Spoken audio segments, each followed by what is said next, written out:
بچه این دوست گرانقدرمون سوال خیلی خوبی رو مطرح کرد و اونم این که موسیقی خوب چیست؟ قبل از اینکه به این سوال پاسخ بدم میخوام بگم که این پاسخ من حاصل اندیشه و خرد من هست تا به این لحظه و ممکنه که در آینده دیدگاه هم عوض بشه یا کسی نظریه بهتری بیاره، من نظرم به اون جلب بشه. اما در این لحظه من گمان میکنم که چیزی به نام موسیقی خوب یا موسیقی بد وجود ندارد. به چه دلیل؟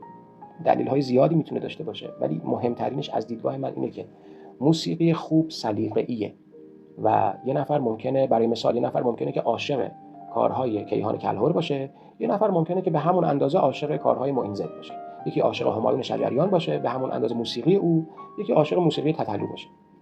اگر من اومدم گفتم که همایون شجریان بالاتر از تتلو یا کلهر بالاتر از معین زده، این حرف من بدین معناست که من طبقه بندی سلیقه ها رو در جامعه هنری عمودی میبینم. وقتی که عمودی میبینم طبقه بندی سلیقه ها رو، خب خود به خود یکی بالاتر میفته یکی پایینتر میفته. اما یک انسانی که اهل هنر باشه طبقه بندی سلیقه ها رو افقی میبینه.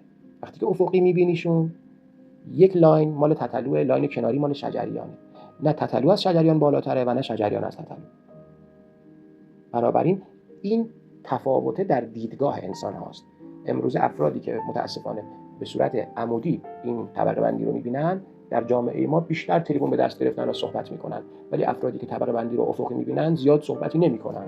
از این بابتی که شما بیشتر اعتراض میشنوید و موضوع موسیقی خوب و بد مطرح شده.